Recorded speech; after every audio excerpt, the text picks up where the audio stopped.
உமது விலை மதிப்பில்லா இரத்தத்தினால் என்னை மீட்டருள்வாய். இயேசுவே உமது விலை மதிப்பில்லா இரத்தத்தினால் என்னை மீட்டருள்வாயே. இயேசுவே உமது விலை மதிப்பில்லா இரத்தத்தினால் என்னை மீட்டருள்வாய். இயேசுவின் திருவுடல் திருரத்த வணக்க மாதம் 10ஆம் நாள். திவ்ய நற்கன்னையின் புனிதம். ஃபாத்திமாவில் வானதூதரின் 3ஆம் வருகையின் சிறு பகுதி. 1916ஆம் ஆண்டு செப்டம்பர் பிற்பகுதி அல்லது அக்டோபர் முற்பகுதியாக இருக்கலாம். அன்று குழந்தைகள் மூவரும் கபேசோம் மலைச்சரிவின் குகையில் விளையாடிக் கொண்டிருந்தனர். ஆடுகள் அங்குமிங்கும் சிதறி மேய்ந்தன. வழக்கம்போல் ஜெபமாலை சொல்லி முடித்ததும் மூவரும் தலை தரையில் பட கவிழ்ந்து சேர்ந்த குரலில், என் தேவனே, உம்மை விசுவசிக்கிறேன் என்ற ஜெபத்தை ஜெபித்தார்கள். இப்படி பல தடவைகள் சொல்வதற்குள் திடீரென்று ஒரு ஒளி அவர்களை சூழ்ந்தது. அவர்கள் நிமிர்ந்து பார்க்கையில் அதே வானதூதர் அங்கு நின்றார். அவரது இடது கரத்தில் பூசை பாத்திரத்தை பிடித்திருந்தார். அப்பாத்திரத்தின் மேலே திரு அப்பத்தை வலது கையில் ஏந்தியிருந்தார். திரு அப்பத்திலிருந்து இரத்தம் துளிர்த்து துளி துளியாய் பாத்திரத்தினுள் வடிந்தது. வானவன் அப்பாத்திரத்தையும் அப்பத்தையும் அப்படியே ஆகாயத்தில் நிற்க விட்டுவிட்டு குழந்தைகளுடன் முழந்தாளிட்டு சாஷ்டாங்கமாய் விழுந்து, மகா பரிசுத்த தம திருத்துவமே, பிதாவே, சுதனே, இஸ்பிரித்து சாந்துவே, உம்மை மிகவும் ஆராதிக்கிறேன்.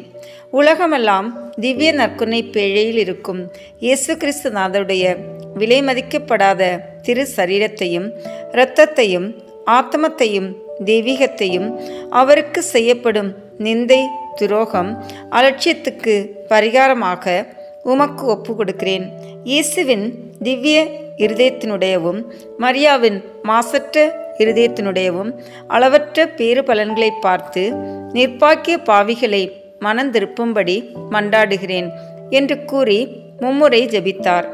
பின் எழுந்து ஆகாயத்தில் நின்ற பாத்திரத்தையும் திவ்ய நற்கொன்னை அப்பத்தையும் கரங்களில் முன்போல் ஏந்தி கொண்டு தட்டையான பாறையில் முழங்காலிட்டு நன்றியற்ற மனிதரால் சகிக்கக்கூடாத விதமாய் அவசங்கைப்படுத்தப்படுகின்ற இயேசு கிறிஸ்துவின் திரு சரீரத்தையும் திரு இரத்தத்தையும் அருந்தி பானம் செய்யுங்கள். அவர்களுடைய அக்கிரமங்களுக்கு பரிகாரம் செய்து உங்கள் கடவுளை ஆறுதல் படுத்துங்கள் என்றார்.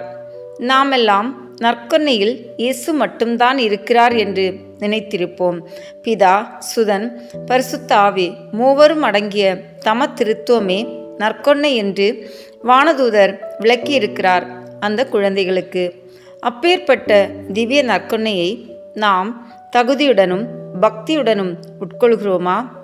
சமணசானவர் கூறிய வார்த்தையிலிருந்து நமது ஆண்டவர் சகிக்கக்கூடாத விதமாய் நிந்திக்கப்படுகிறார் என அறிகிறோம். இன்று எங்கும் பரவலாக நடக்கிறது. அபிஷேகம் செய்யப்பட்ட விரல்களே நற்கொன்னையை தொட வேண்டும். நற்கொன்னையை தொடுவதற்கு குறைந்தபட்சம் குருத்துவத்தின் 2வது பெரிய பட்டமாகிய தியாக்கோன் பட்டமாவது பெற்றிருக்க வேண்டும். ஆனால் இப்போது கண்டவர்களும் நன்மை கொடுக்க அனுமதிக்கப்படுகிறார்கள். ஆத்ம சரீர ஆயத்தங்களோடுதான் நற்கொன்னை வாங்க வேண்டும். ஆனால் இன்று பாவ சங்கீர்த்தனம் செய்யாமலே கோவிலுக்கு வருகிற எல்லாரும் நன்மை வாங்குகிறார்கள். நாவிலே நன்மை வாங்குவதே திருச்சபையின் வழக்கமாக இருக்கிறது. இப்பொழுது கரங்களில் வாங்கி அவசங்கைப்படுத்துகிறார்கள். புது நன்மை சிறுவர்களுக்கும் கையில் வாங்க பயிற்சி கொடுத்து அவர்களுக்கும் நற்கொன்னை ஆண்டோர் மேல் மரியாதை அற்று போக செய்கிறார்கள். இதற்கெல்லாம் நாம் பரிகாரம் செய்வது எப்படி? தகுந்த ஆயத்தத்தோடும் மிகுந்த வணக்கத்தோடும் முழங்காலில் நின்று பயபக்தியுடனும் அன்புடனும் நற்கொன்னை உட்கொள்வதாலேயே. பரிகார நன்மை மகா பரிசுத்த திவ்ய நற்கொன்னைக்கு செய்யப்படுகிற சகிக்க முடியாத அவசங்கைகளை நாம் எப்படி பரிகரிக்க முடியும்? நற்கொன்னை இயேசுவை முழு இருதயத்துடன் நேசித்து அந்த அன்பினால் தூண்டப்பட்டு அந்த அவசங்கைகளை பரிகரிக்கும் கருத்துடன் நற்கொன்னையை உட்கொண்டு தகுந்த ஆராதனை நன்றி செலுத்த வேண்டும். தந்தை, மகன், தூய ஆவியின் பெயராலே ஆமென். நம்பிக்கை அறிக்கை. விண்ணகத்தில் மன்னகத்தில் படைத்த எல்லாம் வல்ல தந்தையாகிய கடவுளை நம்புகின்றேன். அவருடைய ஒரே மகனாகிய நம் ஆண்டவர் இயேசு கிறிஸ்துவை நம்புகின்றேன். இவர் தூய ஆவியாரால் கருவுற்று கன்னி மரியாவிடமிருந்து பிறந்தார். போதிய குலத்தின் அதிகாரத்தில் பாடுபட்டு சிலுவையில் அறையப்பட்டு இறந்து அடக்கம் செய்யப்பட்டார். பாதாளத்தில் இறங்கி 3ஆம் நாள் இறந்தோரிடமிருந்து உயிர்த்தெழுந்தார். விண்ணகத்திற்கு எழுந்தருளி எல்லாம் வல்ல தந்தையாகிய கடவுளின் வலப்பக்கத்தில் வீற்றிருக்கின்றார். அங்கிருந்து வாழ்வோருக்கும் இறந்தோருக்கும் தீர்ப்பு வழங்க வருவார். தூய ஆவியாரை நம்புகின்றேன். புனித கத்தோலிக்க திருஅவையை நம்புகின்றேன். புனிதர்களின் உறவு ஒன்றிப்பை நம்புகின்றேன். பாவ மன்னிப்பை நம்புகின்றேன். உடலின் உயிர்ப்பை நம்புகின்றேன். நிலை வாழ்வை நம்புகின்றேன். ஆமென். விண்ணுலகில் இருக்கிற எங்கள் தந்தையே, உமது பெயர் தூயது என போற்ற பெறுக. உமது ஆட்சி வருக. உமது திருவுளம் விண்ணுலகில் நிறைவேறுவது போல மண்ணுலகிலும் நிறைவேறுக. எங்கள் அன்றாட உணவை இன்று எங்களுக்கு தாரும். எங்களுக்கு எதிராக குற்றம் செய்வோரை நாங்கள் மன்னிப்பது போல எங்கள் குற்றங்களை மன்னியும். எங்களை சோதனைக்கு உட்படுத்தாதேயும், தீமையிலிருந்து எங்களை விடுவித்தருளும். ஆமென். அருள் நிறைந்த மரியே வாழ்க. ஆண்டவர் உம்முடனே, பெண்களுக்குள் ஆசி பெற்றவர் நீரே. உம்முடைய திருவயிற்றின் கனியாகிய இயேசுவும் ஆசி பெற்றவரே. புனித மரியே, இறைவனின் தாயே, பாவிகளாய் இருக்கிற எங்களுக்காக இப்பொழுதும் எங்கள் இறப்பின் வேளையிலும் வேண்டிக் கொள்ளும். ஆமென். தந்தைக்கும் மகனுக்கும் தூய ஆவியாருக்கும் மாட்சி உண்டாகுக. தொடக்கத்தில் இருந்தது போல இப்பொழுதும் எப்பொழுதும் என்றென்றும் இருப்பதாக. ஆமென். இந்த முதலாம் தேவத ரகசியத்தில் தேவ நற்கருணையின் முன் அடையாளத்தை தியானிப்போம். தண்ணீரை திராட்சை ரசமாக மாற்றிய புதுமை. யோவான் எழுதிய நற்செய்தியிலிருந்து வாசகம். அதிகாரம் 2, இறை வார்த்தைகள் 1 முதல் 11 வரை. கானாவில் திருமணம். 3ஆம் நாள் கலிலியாவில் உள்ள கானாவில் திருமணம் ஒன்று நடைபெற்றது. இயேசுவின் தாயும் அங்கு இருந்தார். இயேசுவும் அவருடைய சீடரும் அத்திருமணத்திற்கு அழைப்பு பெற்றிருந்தனர். திருமண விழாவில் திராட்சை ரசம் தீர்ந்து போகவே இயேசுவின் தாய் அவரை நோக்கி, திராட்சை ரசம் தீர்ந்துவிட்டது என்றார். இயேசு அவரிடம், அம்மா, அதை பற்றி நாம் என்ன செய்ய முடியும்? எனது நேரம் இன்னும் வரவில்லையே என்றார். இயேசுவின் தாய் பணியாளரிடம், அவர் உங்களுக்கு சொல்வதெல்லாம் செய்யுங்கள் என்றார். யூதரின் தூய்மை சடங்குக்கு தேவையான 6 கல் தொட்டிகள் அங்கே இருந்தன. அவை ஒவ்வொன்றும் 2-3 குடம் தண்ணீர் கொள்ளும். இயேசு அவர்களிடம், இத்தொட்டிகளில் தண்ணீர் நிரப்புங்கள் என்று கூறினார். அவர்கள் அவற்றை விளிம்பு வரை நிரப்பினார்கள். பின் அவர், இப்போது மொண்டு பந்தி மேற்பார்வையாளரிடம் கொண்டு போங்கள் என்று அவர்களிடம் கூறினார். அவர்களும் அவ்வாறே செய்தார்கள். பந்தி மேற்பார்வையாளர் திராட்சை ரசமாய் மாறியிருந்த தண்ணீரை சுவைத்தார். அந்த ரசம் எங்கிருந்து வந்தது என்று அவருக்கு தெரியவில்லை. தண்ணீர் மொண்டு வந்த பணியாளருக்கே தெரிந்திருந்தது. ஆகையால் பந்தி மேற்பார்வையாளர் மணமகனை கூப்பிட்டு, எல்லோரும் நல்ல திராட்சை ரசத்தை முதலில் பரிமாறுவர். யாவரும் விருப்பம் போல குடித்த பின் தரம் குறைந்த ரசத்தை பரிமாறுவர். நீர் நல்ல ரசத்தை இதுவரை பரிமாறாமல் ஏன் வைத்திருந்தீர் என்று கேட்டார். இதுவே இயேசு செய்த முதல் அரும் அடையாளம். இது கலிலியாவில் உள்ள கானாவில் நிகழ்ந்தது. இதன் வழியாக அவர் தம் மாட்சியை வெளிப்படுத்தினார். அவருடைய சீடரும் அவரிடம் நம்பிக்கை கொண்டனர். ஆண்டவரின் அருள்வாக்கு. இறைவனுக்கு நன்றி. இதிலிருந்து நாம் கடைபிடிக்க வேண்டிய புண்ணியம். பங்கேற்பு மற்றும் ஈடுபாடு. விண்ணுலகில் இருக்கிற எங்கள் தந்தையே, உமது பெயர் தூயது என போற்ற பெறுக. உமது ஆட்சி வருக. உமது திருவுளம் விண்ணுலகில் நிறைவேறுவது போல மண்ணுலகிலும் நிறைவேறுக. எங்கள் அன்றாட உணவை இன்று எங்களுக்கு தாரும். எங்களுக்கு எதிராக குற்றம் செய்வோரை நாங்கள் மன்னிப்பது போல எங்கள் குற்றங்களை மன்னியும். எங்களை சோதனைக்கு உட்படுத்தாதேயும், தீமையிலிருந்து எங்களை விடுவித்தருளும். ஆமேன். அருள் நிறைந்த மரியே வாழ்க. ஆண்டவர் உம்முடனே, பெண்களுக்குள் ஆசி பெற்றவர் நீரே. உம்முடைய திருவயிற்றின் கனியாகிய இயேசுவும் ஆசி பெற்றவரே. புனித மரியே, இறைவனின் தாயே, பாவிகளாய் இருக்கிற எங்களுக்காக இப்பொழுதும் எங்கள் இறப்பின் வேளையிலும் வேண்டிக் கொள்ளும். ஆமேன். நித்திய ஸ்துதிக்குரிய பரிசுத்த நற்கருணைக்கு பக்தியாய் ஆராதனை எத்திசையும் புரிவோம். நித்திய ஸ்துதிக்குரிய பரிசுத்த நற்கருணைக்கு பக்தியாய் ஆராதனை எத்திசையும் புரிவோம். நித்திய ஸ்துதிக்குரிய பரிசுத்த நற்கருணைக்கு பக்தியாய் ஆராதனை எத்திசையும் புரிவோம். தந்தைக்கும் மகனுக்கும் தூய ஆவியாருக்கும் மாட்சி உண்டாகுக. தொடக்கத்தில் இருந்தது போல இப்பொழுதும் எப்பொழுதும் என்றென்றும் இருப்பதாக. ஆமேன். இரண்டாம் தேவ ரகசியத்தில் தேவ நற்கருணையை வாக்களித்ததை தியானிப்போம். 5 அப்பம் பழுகியது. யோவான் எழுதிய நற்செய்தியிலிருந்து வாசகம். அதிகாரம் 6, இறை வார்த்தைகள் 1 முதல் 13 வரை. அப்பம் பகிர்ந்தளித்தல். இயேசு கலிலேய கடலை கடந்து மறுகரைக்கு சென்றார். அதற்கு திபேரிய கடல் என்றும் பெயர் உண்டு. உடல் நலம் அற்றோருக்கு அவர் செய்து வந்த அரும் அடையாளங்களை கண்டு மக்கள் பெருந்திரளாய் அவரை பின்தொடர்ந்தனர். இயேசு மலை மேல் ஏறி தம் சீடரோடு அமர்ந்தார். யூதருடைய பாஸ்கா விழா அண்மையில் நிகழவிருந்தது.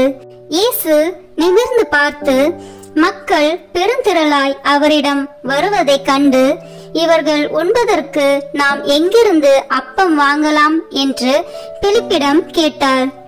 தாம் செய்ய போவதை அறிந்திருந்தும் அவரை சோதிப்பதற்காகவே இக்கேள்வியை கேட்டார். பிலிப்பு மறுமொழியாக, 200 தென்னாரியத்திற்கு அப்பம் வாங்கினாலும் ஆளுக்கு ஒரு சிறு துண்டும் கிடைக்காதே என்றார். அவருடைய சீடருள் ஒருவரும் சீமோன் பேதுருவின் சகோதரமான அந்திரேயா, இங்கே சிறுவன் ஒருவன் இருக்கிறான், அவனிடம் 5 வற்கோதுமை அப்பங்களும் 2 மீன்களும் உள்ளன, ஆனால் இத்தனை பேருக்கு இவை எப்படி போதும் என்றார். இயேசு, மக்களை அமரச் செய்யுங்கள் என்றார். அப்பகுதி முழுவதும் புல் தரையாய் இருந்தது. அமர்ந்திருந்த ஆண்களில் எண்ணிக்கை ஏறக்குறைய 5000. இயேசு அப்பங்களை எடுத்து கடவுளுக்கு நன்றி செலுத்தி அமர்ந்திருந்தோருக்கு கொடுத்தார். அவ்வாறே மீன்களையும் பகிர்ந்தளித்தார். அவர்களுக்கு வேண்டிய மட்டும் கிடைத்தது.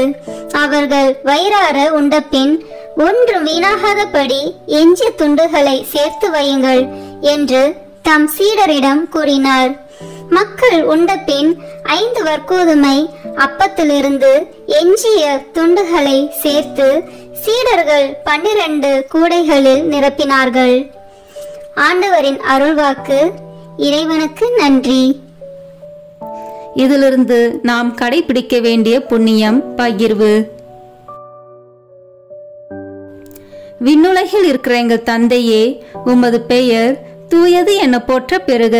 உமது ஆட்சி வருக. உமது திருவுளம் விண்ணுலகில் நிறைவேறுவது போல மண்ணுலகிலும் நிறைவேறுக. எங்கள் அன்றாட உணவை இன்று எங்களுக்கு தாரும். எங்களுக்கு எதிராக குற்றம் செய்வோரை நாங்கள் மன்னிப்பது போல எங்கள் குற்றங்களை மன்னியும். எங்களை சோதனைக்கு உட்படுத்தாதேயும், தீமையிலிருந்து எங்களை விடுவித்தருளும். ஆமேன். அருள் நிறைந்த மரியே வாழ்க. ஆண்டவர் உம்முடனே, பெண்களுக்குள் ஆசி பெற்றவர் நீரே. உம்முடைய திருவயிற்றின் கனியாகிய இயேசுவும் ஆசி பெற்றவரே. புனித மரியே, இறைவனின் தாயே, பாவிகளாய் இருக்கிற எங்களுக்காக இப்பொழுதும் எங்கள் இறப்பின் வேளையிலும் வேண்டிக் கொள்ளும். ஆமேன். நித்திய ஸ்துதிக்குரிய பரிசுத்த நற்கருணைக்கு பக்தியாய் ஆராதனை எத்திசையும் புரிவோம். நித்திய ஸ்துதிக்குரிய பரிசுத்த நற்கருணைக்கு பக்தியாய் ஆராதனை எத்திசையும் புரிவோம். நித்திய ஸ்துதிக்குரிய பரிசுத்த நற்கருணைக்கு பக்தியாய் ஆராதனை எத்திசையும் புரிவோம். தந்தைக்கும் மகனுக்கும் தூய ஆவியாருக்கும் மாட்சி உண்டாகுக. தொடக்கத்தில் இருந்தது போல இப்பொழுதும் எப்பொழுதும் என்றென்றும் இருப்பதாக. ஆமேன். இந்த மூன்றாம் தேவ ரகசியத்தில் தேவ நற்கருணையை நிறுவியதை தியானிப்போம். கடைசி உணவு. மார்க்க நற்செய்தியிலிருந்து வாசகம். அதிகாரம் 14, இறை வார்த்தைகள் 22 முதல் 25 வரை. ஆண்டவரின் திருவிருந்து. அவர்கள் உண்டு கொண்டிருந்த பொழுது அவர் அப்பத்தை எடுத்து கடவுளை போற்றி அதை பிட்டு அவர்களுக்கு கொடுத்து, இதை பெற்றுக்கொள்ளுங்கள், இது எனது உடல் என்றார். பின்பு அவர் கிண்ணத்தை எடுத்து கடவுளுக்கு நன்றி செலுத்தி அவர்களுக்கு கொடுத்தார். அனைவரும் அதிலிருந்து பருகினர். அப்பொழுது அவர் அவர்களிடம், இது எனது உடன்படிக்கையின் இரத்தம், பலருக்காக சிந்தப்படும் இரத்தம். இனிமேல் இறையாட்சி வரும் அந்நாளில்தான் நான் திராட்சை பழ ரசத்தை குடிப்பேன். அதுவரை ஒருபோதும் குடிக்க மாட்டேன் என உறுதியாக உங்களுக்கு சொல்கிறேன் என்றார். ஆண்டவரின் அருள்வாக்கு. இறைவனுக்கு நன்றி. இந்த வாசகத்திலிருந்து நாம் கடைபிடிக்க வேண்டிய புண்ணியம் சுய தியாகம். விண்ணுலகில் இருக்கிற எங்கள் தந்தையே, உமது பெயர் தூயது என போற்ற பெறுக. உமது ஆட்சி வருக. உமது திருவுளம் விண்ணுலகில் நிறைவேறுவது போல மண்ணுலகிலும் நிறைவேறுக. எங்கள் அன்றாட உணவை இன்று எங்களுக்கு தாரும். எங்களுக்கு எதிராக குற்றம் செய்வோரை நாங்கள் மன்னிப்பது போல எங்கள் குற்றங்களை மன்னியும். எங்களை சோதனைக்கு உட்படுத்தாதேயும், தீமையிலிருந்து எங்களை விடுவித்தருளும். ஆமேன். அருள் நிறைந்த மரியே வாழ்க. ஆண்டவர் உம்முடனே, பெண்களுக்குள் ஆசி பெற்றவர் நீரே. உம்முடைய திருவயிற்றின் கனியாகிய இயேசுவும் ஆசி பெற்றவரே. புனித மரியே, இறைவனின் தாயே, பாவிகளாய் இருக்கிற எங்களுக்காக இப்பொழுதும் எங்கள் இறப்பின் வேளையிலும் வேண்டிக் கொள்ளும். ஆமேன். நித்திய ஸ்துதிக்குரிய பரிசுத்த நற்கருணைக்கு பக்தியாய் ஆராதனை எத்திசையும் புரிவோம். நித்திய ஸ்துதிக்குரிய பரிசுத்த நற்கருணைக்கு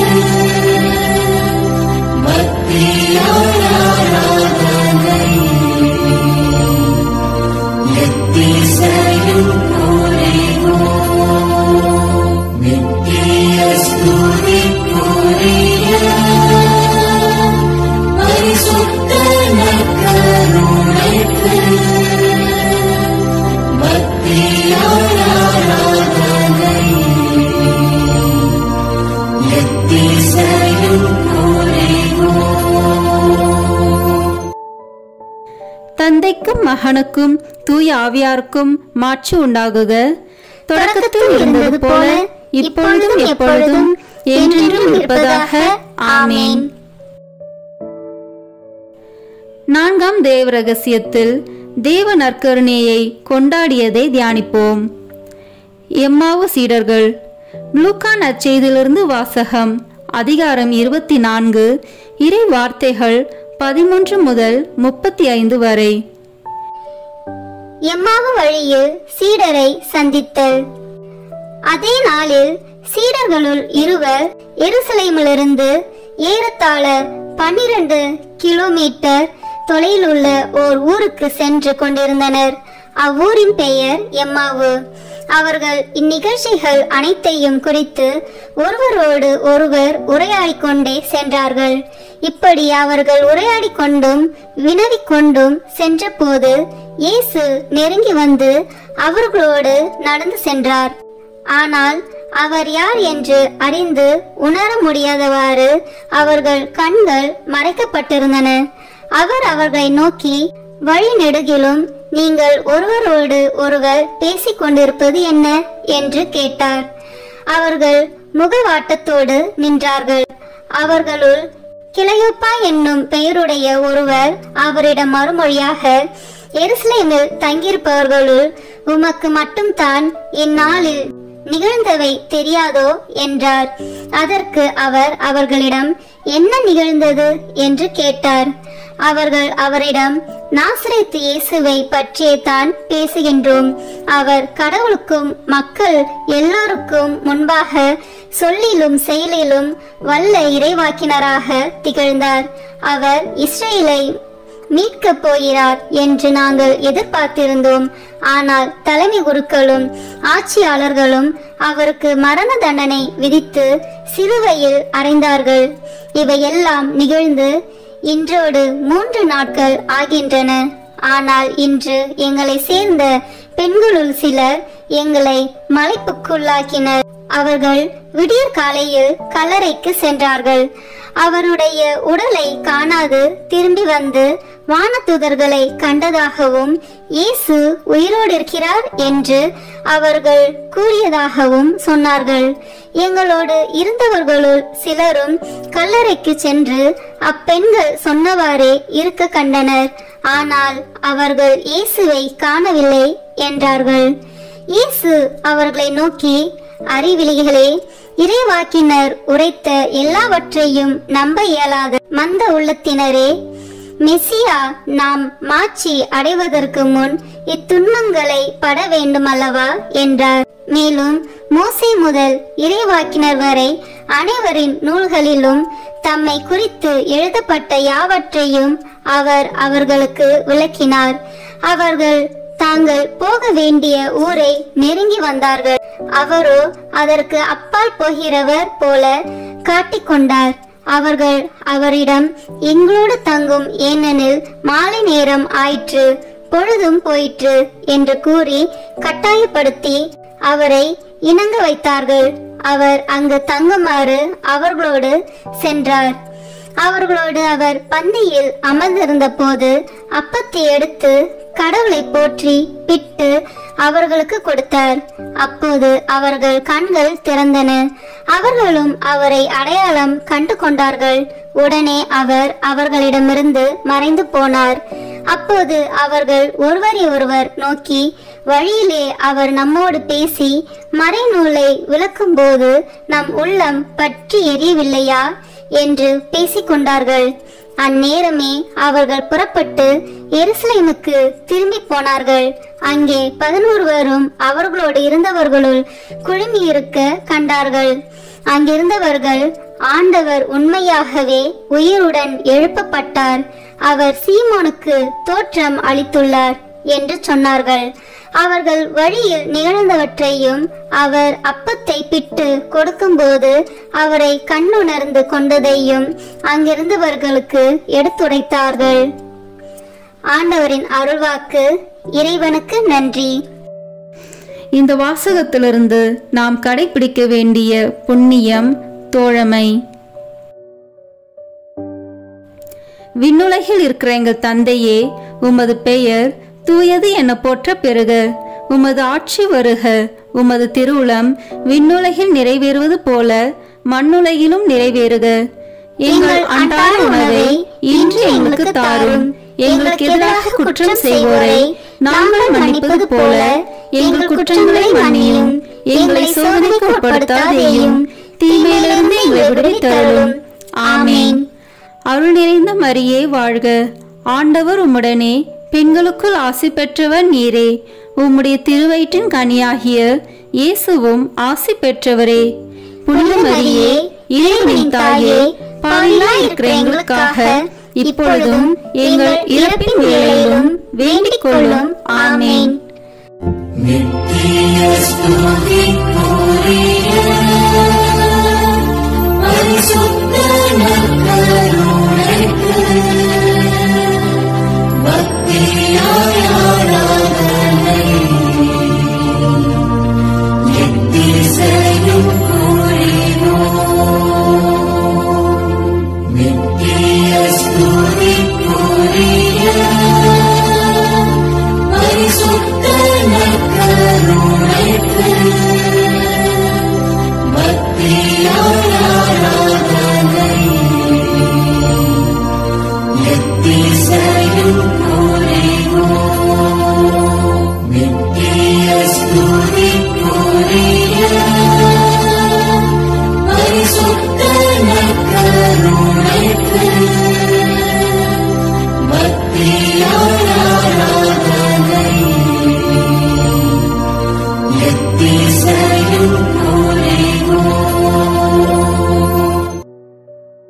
தந்தைக்கும் மகனுக்கும் தூய ஆவியாருக்கும் மாட்சி உண்டாகுக. தொடக்கத்தில் இருந்தது போல இப்பொழுதும் எப்பொழுதும் என்றென்றும் இருப்பதாக. ஆமேன். ஐந்தாம் தேவ ரகசியம். இன்று தேவ நற்கருணையில் இயேசுவின் பிரசனம். உலகம் முடியும் வரை எந்நாளும் உங்களோடு இருக்கிறேன். மத்தேயு எழுதிய நற்செய்தி நூலிலிருந்து வாசகம். அதிகாரம் 28, இறை வார்த்தைகள் 16 முதல் 20 வரை. இயேசு சீடருக்கு கட்டளை கொடுத்து அனுப்புதல். 11 சீடர்களும் இயேசு தங்களுக்கு பணித்தபடியே கலிலேயாவில் உள்ள ஒரு மலைக்கு சென்றார்கள். அங்கே அவரை கண்டு பணிந்தார்கள். சிலரோ ஐயமுற்றார்கள். இயேசு அவர்களை அணுகி, விண்ணுலகிலும் மண்ணுலகிலும் அனைத்து அதிகாரமும் எனக்கு அருளப்பட்டிருக்கிறது. எனவே நீங்கள் போய் எல்லா மக்களினத்தாரையும் சீடராக்குங்கள். தந்தை, மகன், தூய ஆவியார் பெயரால் திருமுழுக்கு கொடுங்கள். நான் உங்களுக்கு கட்டளையிட்ட யாவையும் அவர்களுக்கு கடைபிடிக்கும்படி கற்பியுங்கள். இதோ, உலக முடியும் வரை எந்நாளும் நான் உங்களுடன் இருக்கின்றேன் என்று கூறினார். ஆண்டவரின் அருள்வாக்கு. இறைவனுக்கு நன்றி. இதிலிருந்து நாம் கடைபிடிக்க வேண்டிய புண்ணியம் சேவை. விண்ணுலகில் இருக்கிற எங்கள் தந்தையே, உமது பெயர் தூயது என போற்ற பெறுக. உமது ஆட்சி வருக. உமது திருவுளம் விண்ணுலகில் நிறைவேறுவது போல மண்ணுலகிலும் நிறைவேறுக. எங்கள் அன்றாட உணவை இன்று எங்களுக்கு தாரும். எங்களுக்கு எதிராக குற்றம் செய்வோரை நாங்கள் மன்னிப்பது போல எங்கள் குற்றங்களை மன்னியும். எங்களை சோதனைக்கு உட்படுத்தாதேயும், தீமையிலிருந்து எங்களை விடுவித்தருளும். ஆமேன். அருள் நிறைந்த மரியே வாழ்க. ஆண்டவர் உம்முடனே, பெண்களுக்குள் ஆசி பெற்றவர் நீரே. உம்முடைய திருவயிற்றின் கனியாகிய இயேசுவும் ஆசி பெற்றவரே. புனித மரியே, இறைவனின் தாயே, பாவிகளாய் இருக்கிற எங்களுக்காக இப்பொழுதும் எங்கள் இறப்பின் வேளையிலும் வேண்டிக் கொள்ளும். ஆமேன். நித்திய ஸ்துதிக்குரிய பரிசுத்த நற்கருணைக்கு பக்தியாய் ஆராதனை எத்திசையும் புரிவோம். நித்திய ஸ்துதிக்குரிய பரிசுத்த நற்கருணைக்கு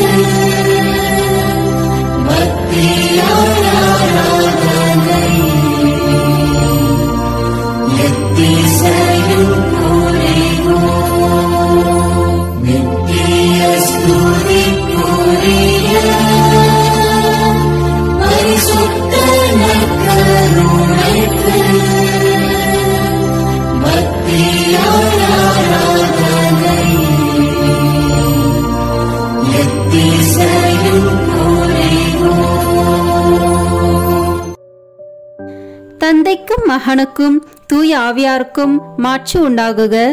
தொடக்கத்தில் இருந்தது போல இப்பொழுதும் எப்பொழுதும் என்றென்றும் இருப்பதாக. ஆமேன். இறுதி ஜெபம். நற்கருணை மாதாவே, ஆமேன். உம்முடைய வார்த்தையின்படியே எனக்கு ஆகட்டும் என்று சொல்லி நற்கருணை நாதரை பெற்றுக்கொண்டவரே, காடு மலை என்று பாராமல் எலிசபெத் அம்மாளுக்கு உதவி செய்ய நற்கருணை நாதரை சுமந்து கொண்டு விரைந்து சென்றவரே, உலகம் மீட்பு பெறுவதற்காக நற்கருணை நாதரை ஈன்றவரே, காலமெல்லாம் நற்கருணை நாதரை தியானித்து கடவுளை புகழ்ந்து கல்வாரி மலைக்கு ஆண்டவர் இயேசுவோடு பலியாகி தேவ நற்கருணையாக மாறியவரே, நாங்களும் உயிருள்ள தேவ நற்கருணையாக வாழ எங்களுக்காக பரிந்து பேசுவீராக. ஆமீன்.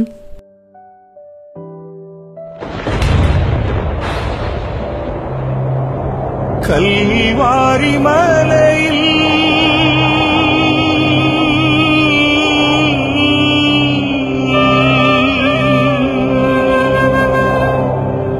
சிந்திய இரத்தத்தால்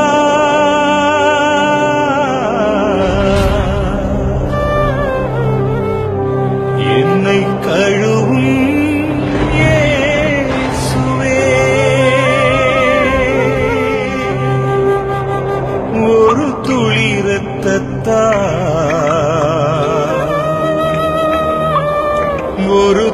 இரத்தத்தால் என்னை கழுவும் இயேசுவே.